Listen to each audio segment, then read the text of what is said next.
Suit up, ready to bring you up to speed with the latest in the world of business, politics, and sports. And of course, this is what to.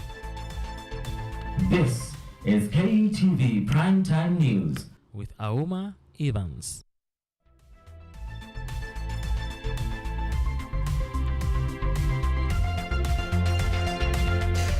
Good evening and many thanks for joining us tonight. Our sign language interpreter tonight is Joy Mtava. Remember, you can follow this broadcast on all of our social media platforms. We are coming to you live on YouTube at KUTV News Kenya. You can tweet us on X at KUTV_Kenya. Remember to use the hashtag Primetime News. So tonight we begin with the latest.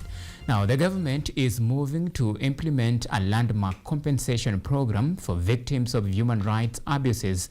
That is after receiving a reparations framework from the Kenya National Commission on Human Rights, backed by 2 billion allocation. The initiative is expected to provide readiness and support to affected individuals and families. Edna Nera is on that bit tonight. President William Ruto has signaled the start of a new chapter in addressing human rights violations after receiving a reparations report outlining compensation plans for affected victims. With the 2 billion shillings already set aside, payments are expected to commence next week for families affected by protests by losing their loved ones. President, such a process. While speaking at State House during the presentation of the framework for reparations for victims of human rights violations, President William Ruto said compensation payments are not a price for life, pain or loss, nor a reward for violence, but a step towards acknowledging suffering, restoring dignity, and promoting justice. The Kenya shillings 2 billion we have committed cannot replace a son or a daughter. It cannot restore years and lot of trauma. It cannot fully compensate a family, a trader, or a community for all that has been taken away from them. What it does represent is the state's acknowledgement that harm occurred. The head of state also said the reparations framework should serve as a reminder of the need to uphold human rights and prevent future abuses, urging institutions to strengthen accountability and safeguard citizens' freedoms. We must protect the right to protest. We must protect life. We must protect property. And we must protect human dignity. And above all, we must remember that before we are protesters, police officers, traders, leaders, or activists, we are Kenyans. The reparations framework outlines a structured process for documenting, verifying, and addressing claims by victims of human rights violations, with officials saying it aims to provide redress, support recovery efforts, and strengthen access to justice for affected families. This unprecedented national undertaking marks the first time in Kenya's history that the government has on its own initiative embarked on such a process, one that seeks to formally acknowledge that human rights violations occurred, and this landmark initiative signifies a clear commitment to move the nation from documenting to redressing. Officials say the reparations framework proposes a permanent national mechanism to handle human rights claims, including a structured legal and administrative system to manage payouts, ensuring continuity beyond the current compensation exercise. The initiative marks a significant shift towards institutionalized justice and accountability as government moves to address human rights violations systematically and transparently. Edna Nera reporting for KUTV Nairobi. All right, thank you, Edna Nera, for that comprehensive reporting. Now to matters security. Interior Cabinet Secretary Kipchumba Murkomen has come under fire from civil society organizations for reportedly neglecting to take action against lawmakers, county officials, and politicians were accused of supporting criminal gangs and hiring thugs to disrupt political rallies and intimidate opponents. Following the violent disruption of public budget discussion forum on June 12 at the All Saint Cathedral in Nairobi, the group, led by Vocal Africa, has called on the Interior Cabinet Secretary to speed up the investigation to bring culprits to book. Down with Gunism, down. Down. The question we are asking Murkomen, since that time, how many of these politicians have you arrested? You are the Cabinet Secretary for Interior, and you know politicians who have gangs of goons. It is weeks now since you made that information public, and you have done absolutely nothing about it. This is the country we are living in, where goons are sent to places of worship. Places of worship are sacrosanct. These are places across the world where people rush to when there is violence, to seek protection, to seek refuge. People rush to churches, people rush to mosques, to temples, where they then would be protected from any violence that is meted out. Here in Kenya, goons are being sent to those same places of worship, which are supposed to be safe for the weak and the vulnerable. Goons are being sent by politicians to go and attack people in places of worship. This cannot be tolerated. These goons have been used by the state. We have not seen even one arrest so far. And it tells you clearly that there is a hand behind all this, what is going on.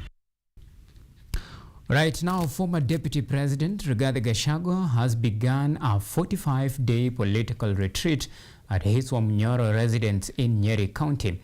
This comes days after a court upheld his impeachment ruling. Gachagua retreat comes at a crucial time as political realignments intensify ahead of 2027 general elections. According to Gachagua, the retreat is aimed at strategizing ahead of general polls set for next year, as Petra Faith now reports. Former Deputy President Rigathi Gachagua has withdrawn from active political engagements, opting for what he describes as a period of reflection and consultations at his Wamunyoro residence in Nyeri County, meaning he will not participate in the Ol Kalou parliamentary by-election campaigns set for July 16. From Monday, I'll come in Wamunyoro village for 45 days to start exhaustive and extensive consultations with my supporters and opinion leaders and stakeholders on the formula of identifying a single presidential candidate to face President William Ruto. You will not see me anywhere in public rallies. I'll be in Wamunyoro. The development comes shortly after the High Court upheld his impeachment, a decision that reinforced the Senate's move to remove him from office. Gachagua has maintained that he will continue pursuing legal avenues in a bid to challenge the ruling. My right to fair trial was violated, but then the impeachment cannot be lifted. This is a desperate and false propaganda by those terrified of my candidature. Article 99, Subarticle 3 of our Constitution provides in clear and ambiguous terms that no reason, no person shall be barred from vying as a candidate in any election unless and until all avenues of appeal are exhausted. This erroneous judgment of the bench previously determined by the Court of Appeal have been unlawfully empaneled has taken nearly 2 years, and that was just the initial stage of the appellate process. I will be vindicated by the Court of Appeal, hopefully, once again, with a further protection at the Supreme Court still in my hand. Before beginning the retreat, Gachagua joined opposition leaders on a 3-day tour of Western Kenya. During the meetings, he called for the unity of the Mulembe nation and urged the leaders to rally behind a single presidential candidate for the 2027 general elections. Wewe Musalia ulipata yako, watu ya Vihiga walipata nini? Wewe Wetangula ulipata yako, watu ya Western walipata nini? Watu ya Western mumetumika miaka mingi kama tissue paper. Wakati umefika mkatae kutumika vibaya. Wakati umefika mjikomboe. The 45-day retreat is expected to end shortly after the Ol Kalou by-elections, setting the stage for Gachagwa's next political move as opposition leaders intensify preparations for the 2027 race. Rajab Juma, KUTV. All right, now, few days after announcing his exit from the ruling United Democratic Alliance Party, Murang'a Governor Irungu Kang'ata has taken what many interpret as his political, or rather the biggest political step, by attending the Linda Mwananchi rally in Thika Town. However, despite receiving a warm welcome from leaders of the movement, Kang'ata is yet to make it clear whether he has officially joined their camp or not, leaving many guessing his next political move. Rose Kaguku with the details. The appearance of Murang'a Governor Irungu Kang'ata at the Linda Mwananchi rally has sparked a new debate about his role in Mount Kenya politics ahead of the 2027 general election. This comes just days after the influential leader announced his departure from the ruling UDA party. Historically, over the years, Irungu Kang'ata positions himself early when he senses shifts in political sentiment. So Governor Kang'ata currently governs from a point of strength in Murang'a County. He's not behaving like a politician looking for political survival like other politicians are looking for political survival. The move, which was seen as a major blow to President William Ruto, once a close political ally of Kang'ata, triggered intense debate, with many interpreting it as the governor's strategy to secure support in the Mount Kenya region, where voting patterns are said to be heavily influenced by former Deputy President Rigathi Gachagua. UDA party, among the reasons it won in 2022, is because of how it was persecuted by Jubilee government. I'm surprised when I see UDA party repeating the same mistake of persecuting people who are then garnering major political sympathy, becoming most popular and popular and popular. The debate has now taken a new turn after Governor Kang'ata joined Linda Mwananchi leaders during their tour of Thika Town. According to his allies, the move could boost his political influence ahead of the next election, at the Linda Mwananchi movement, led by Edwin Sifuna, is said to be gaining popularity, especially among young people. However, Kang'ata's proposal that Linda Mwananchi leaders should reach out to Gachagua has raised fresh questions about his true political agenda, given that he has yet to declare his party affiliation or the position he intends to contest. Kang'ata informed the Linda Mwananchi faction to reach out to Gachagua. This means that he is trying to be flexible in that if the opposition forces unite, he is already part of the conversation. If they fragment, he has not tied himself completely to one faction. Linda Mwananchi leaders appeared to welcome him with open arms, despite not receiving a clear commitment from him that he would become part of their coalition. As Kang'ata continues to emphasize the need for dialogue with other opposition leaders, political analysts suggest that he may be positioning himself as a bridge builder or even a forerunner of a broader political alliance that could reshape the direction of the Mount Kenya politics and the country at large. Gachagua still commands strong emotional and grassroots support in Mount Kenya, and he needs to consolidate the mountain behind a single political vehicle by ensuring that other opposing powerful independent leaders do not emerge. Remember, one of the strategies that can be used by the government is ensuring that we have different factions that are opposing Gachagua in Mount Kenya, so that they don't rally behind one political vehicle. Rose Kaguku, KUTV. Politics aside, now let's focus on matters health. Kenya is still at high risk of contracting the Budabuyo Ebola virus, which is now wreaking havoc in parts of Democratic Republic of the Congo and Uganda, killing at least 141 people so far. Although the nation is regarded as high risk, the Ministry of Health claims that procedures are in place to limit its entry and management. Public Health Cabinet Secretary or other Public Health Principal Secretary Mary Mudhoni has stressed the need for strict measures to prevent the virus from crossing borders, reiterating that the country has not yet registered any Ebola case so far. Our laboratory system continues to be strengthened. We have identified 4 laboratories, and this has been reported. Over time, we have the National Public Health Laboratory where the testing takes place, but the Kemri, Nairobi, and Kisumu continue to support testing. And we have also deployed a mobile laboratory in Busia. As of 13th was on Saturday.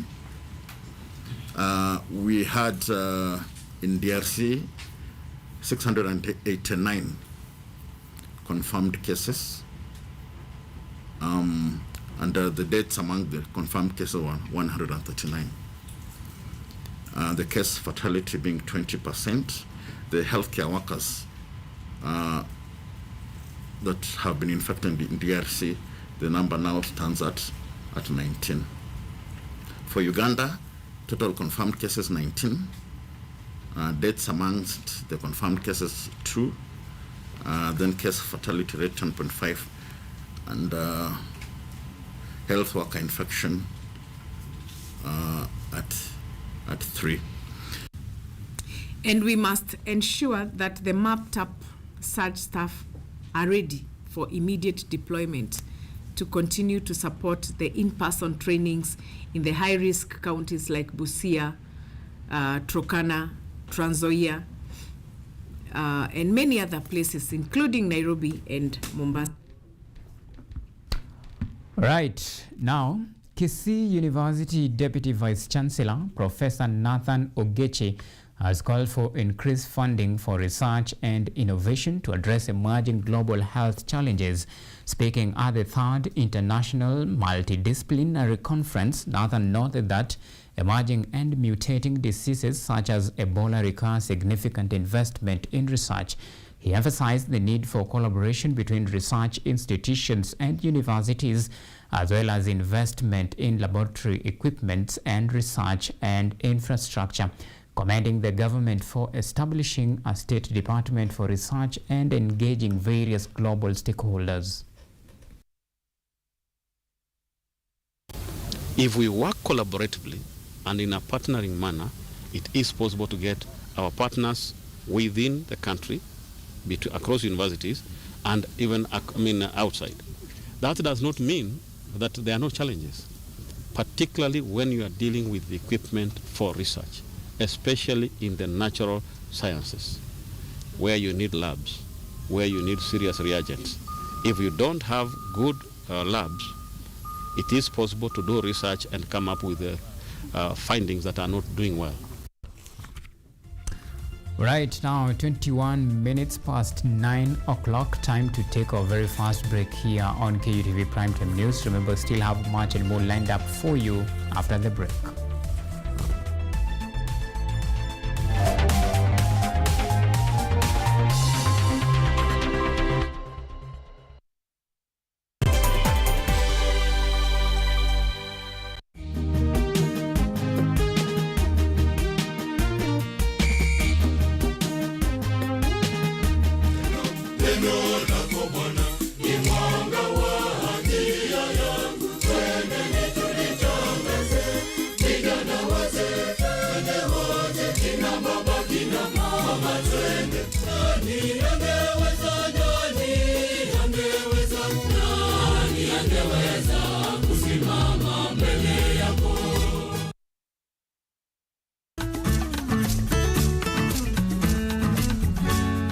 Hi, my name is Stella Tioi. Jina langu naitwa Okemwa Mukwa James. This is Mandela Gaya. Ugonjwa ulipokuja ulichukua siku 3 ukaniweka in coma. 20 wamezikwa, 2 ndio wako hai. I don't even know how it feels to see. I feel like I cannot express myself well the way somebody who can walk can actually express themselves. Ilichukua muda mwingi mrefu tena mpana ili kuikubali kwamba mimi siwezi tembea tena. I've come to actually accept myself. Ukijaribu kumsimamisha mtu mwambie tafadhali nionyeshe njia. They find it quite strange talking to you. You should just make schools integrated. Inclusive setups. By providing the right facilities.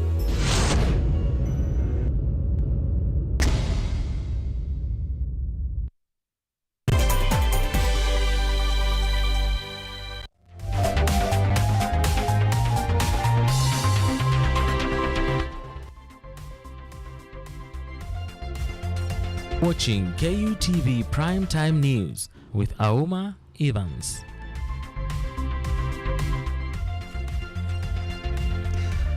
Right, welcome back and thank you for keeping it KUTV Primetime News. Let's continue to inform you, shall we? Now, a section of leaders in Bamba, Kilifi County are demanding urgent government intervention over the increasing cases of human-wildlife conflict.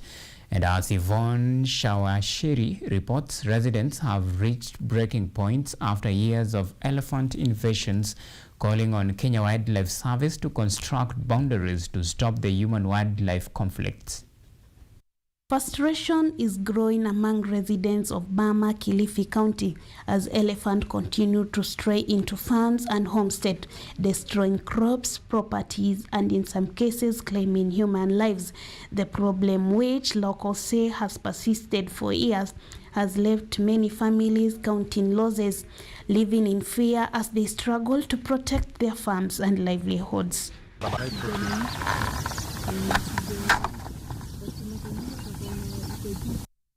Speaking in Datani village, Kilifi Senator and Senate Minority Leader Stewart Manzayo accused relevant authority of failing to address the crisis, saying communities have been forced to endure repeated attacks without adequate protection. Ndovu si bora kuliko Mijikenda ndani hapa Kilifi County. Na ikiwa hawa watu wa serikali hawawezi kulinda ndovu wao huko, nyinyi nitakuja kuambia halali maha, chukueni tuue hawa ndovu wao. Hawatatufaa, manake wanakuja hapa, wewe umetengeza shamba yako ya eka karibu 10, ya eka 5, ya eka 3, umepata mahindi yako vizuri. Stewart said many farmers have been driven into poverty after losing their harvest to elephants, adding that some households now depend on relief food due to continued destruction. Umetengeneza ardhi yako, ni haki gani ama ni sheria gani ndovu wanaweza kutoka huko walikotoka, hawazuiliwi na serikali, wanaingia mpaka wanafika hapa karibu na Datani, wanakula mashamba ya watu, wanakula mahindi ya watu. Alafu hawa watu wategemea nani? Msolo? Wategemea nani? Kurehero chakula serikali? Hatutakubali sisi kabisa. Hatutakubali sisi na hatutaogopa mtu yoyote. Hakuna kuogopana, ni kuheshimiana. Residents say they had hoped for a long-lasting solution following President William Ruto's directive on Shirango Conservancy, but claim the situation has since worsened, with increasing elephant invasion threatening livelihoods. Haya mambo ya ndovu ilikuwa imefika pahala ambapo kweli alikuwa anamhitaji rais. Kulikuwa na mkutano Midoina, kukawa na viongozi wakaja hapa Datani, hata wakamulani waziri Miano afutwe kazi, kizungumkuti kaendelea mpaka tuliona kwa mapicha kwamba hata wameenda kwa waziri Miano, kumekuwa na sarakasi nyingi, lakini juzi rais akatangaza kwamba ile Shirango Conservancy iwe registered.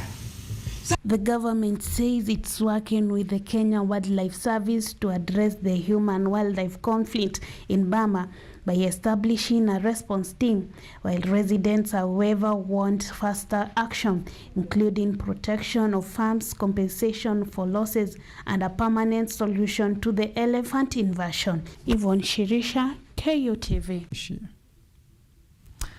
All right, still are the coastals. Now, Mombasa County continued to establish itself as a hub for business tourism, conferences, and exhibition in Africa as private investors expand modern conference infrastructure to tap into the rapidly growing men's tourism market.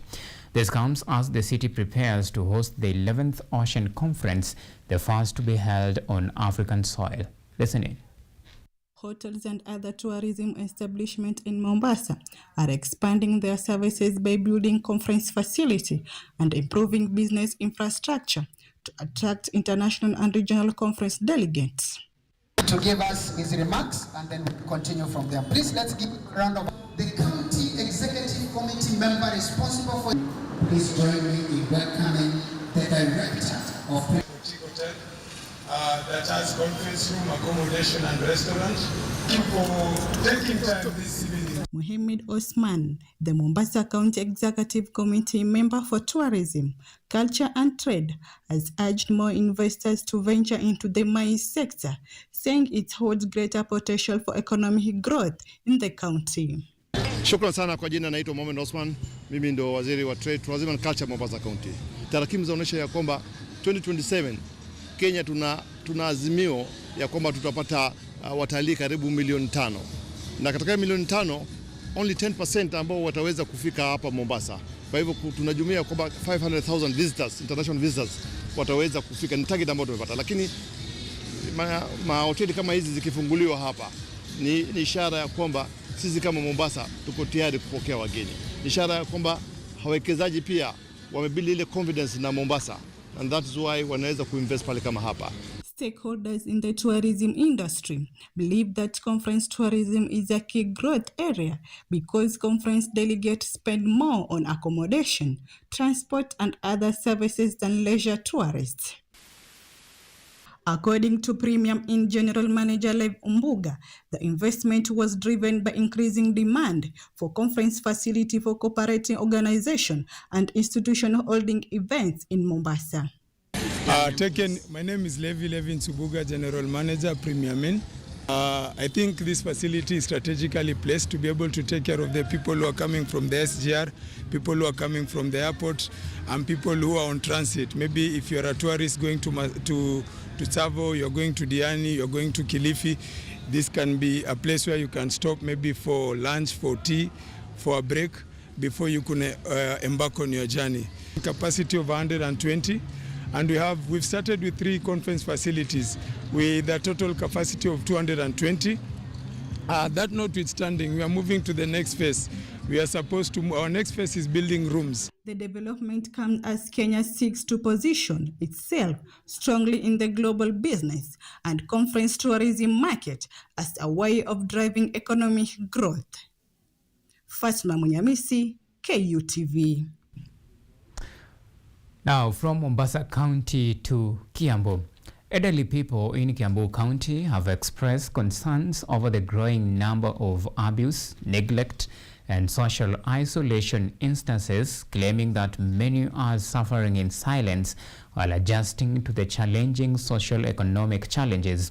Samuel Mengo, an elderly person speaking at an elder abuse awareness walk in Thika, stated that many elderly people have been abandoned by family members who moved to cities in pursuit of work, leaving them to battle hunger, illness, and loneliness without proper support. World Health Organization Ambassador for Africa's elderly Michael Kanyangi is now calling for more robust policies to shield senior people from discrimination, abuse, and neglect. Older people are getting their cash transfer every month. And because sometimes they don't know how to save their PIN, and also that they trust their younger grandchildren or their children who are younger or even older, their financial rights are being abused, because sometimes they will tell the younger to get the money for them, or even to put the PIN. And because the PIN is not supposed to be told to everyone, they tell another person, and that way the children may even take the phone and actually borrow from from Mshwari and all the other loan platforms. Older person who gets 2,000 shillings stipend, and who are very few. Some don't get anything. They do not have an income. They are expected to pay SHA. Where do they get their money? There should be a way of developing a card for older people. Sasa tunashindwa tutakaa wapi na tuko dunia gani? Hii Kenya yetu iko namna gani? Ile nimeona mingi ni ya kutukanwa. Unatukanwa na vijana hawa wadogo na bila sababu. Unasikia tu mtu anakutana na wewe anaambiwa wewe mzee kubabu unafanya nini hapa duniani?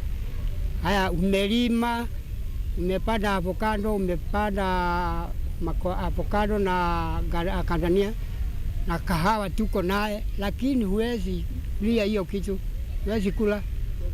Labda kama vile mnasema ati uzee sio ugonjwa, lakini kwa njia nyingine ni ugonjwa. Ikiwa huwezi fanya kazi, huwezi sema ati hiyo si ugonjwa. Hiyo ni miguu, huwezi tembea, kazi yote ya shamba. So sad. Anyway, police in Ruiru in Kiambu County have launched investigations after 1.2 million Kenyan shillings was stolen from a vehicle parked in the basement of an apartment building in Kihunguro. The cash belonging to a microfinance institution had been withdrawn from a bank and stored in the boot of a Toyota Mark X before it was stolen. Detectives found signs that the vehicle locking system had been tampered with, and it is rather suspected that the thieves may have had an information. Investigations are reviewing CCTV footages and pursuing leads to identify the suspect behind the daring daytime theft and recover the stolen money.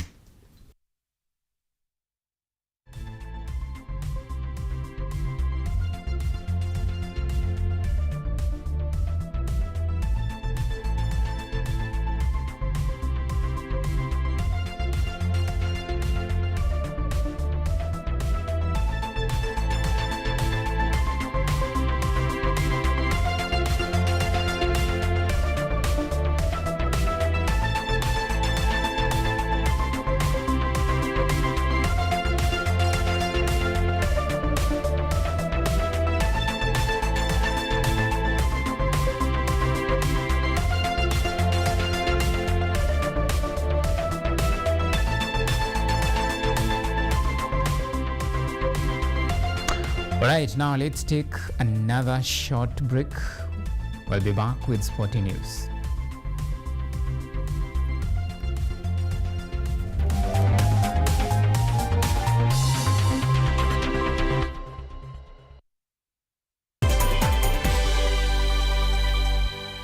Are you an aspiring media practitioner, a graduate, or you just want to advance your skills in television production?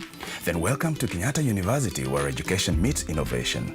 KUTV, the premier university television station in Kenya, is now offering short courses in TV studio, field technical operations, and video editing. Through these courses, you will acquire hands-on skills on camera operations, media production, lighting techniques, audio-visual editing, and sound and visual control, and how to operate key equipment in modern TV control room. Enroll today at KUTV and discover your full potential in cutting-edge TV broadcasting. Graduates of these courses will receive professional certificates. For more information, visit our offices at KUTV Studios or call us on 020-870-4252 or 020-870-4255 or SMS us on 0739-110-544. KUTV, a new experience.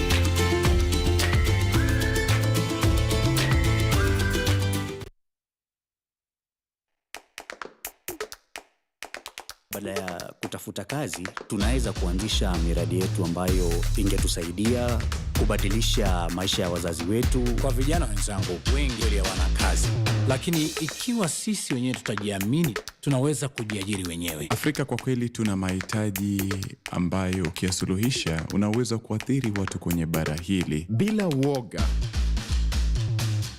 watu huwa na uzalishaji zaidi, wanajawa na ujasiri, wanakuwa wabunifu na wanakuwa wenye maarifa.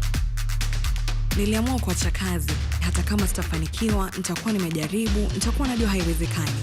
Hakuna kitu cha ajabu hapa. Kila anayepata ufanisi hufanya kazi usiku na mchana. Kitu kitakusukuma na kuwezesha kupata maarifa ambayo hukuwa nayo. Tunajaribu kutengeneza kitu kitakachopita mipaka ya nchi hii. Ikiwa unataka kubadilisha ulimwengu, anza na nyumbani.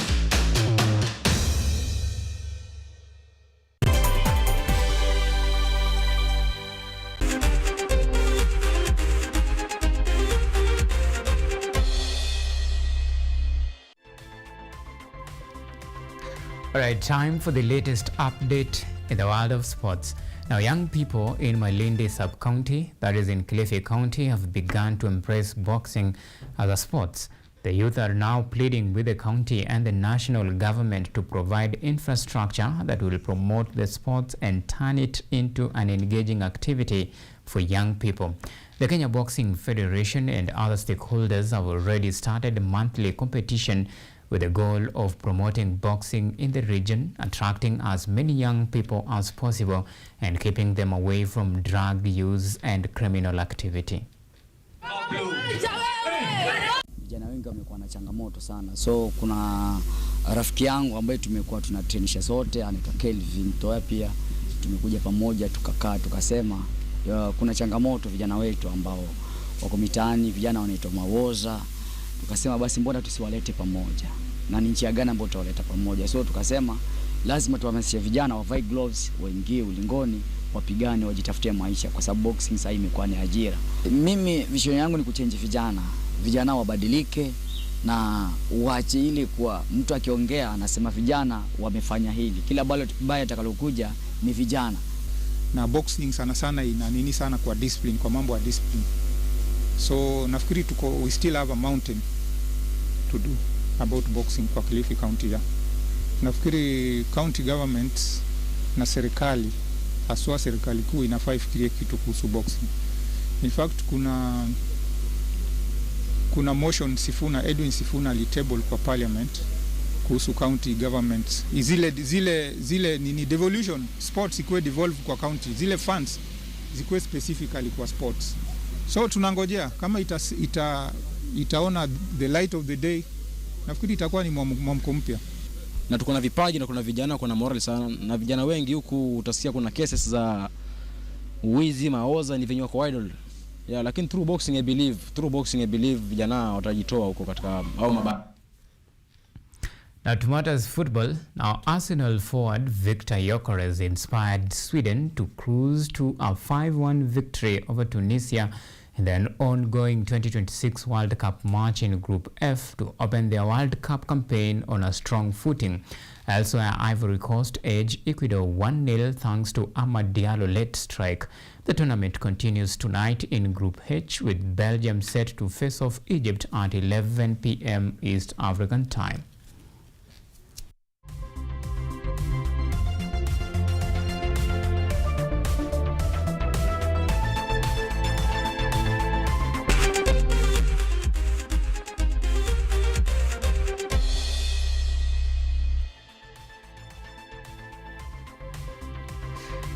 And by the way, another win for Africa. Cape Verde held Spain to a goalless draw. Now, this is big for Cape Verde, given the fact that this is their first time they are taking part in World Cup and playing against European champions. Now, that is a big statement regardless of the outcome. And that is another stellar performance from African teams. So any African team, a win for African team is a win for Africa, and that is the spirit of World Cup. Anyway, so tonight another African giant, that is Egypt, is facing another European giant, that is Belgium, in yet another exciting World Cup showpiece. Anyway, with that, that is where we wrap it up. Many thanks for the men and women behind the scene and for all those who made this production a success.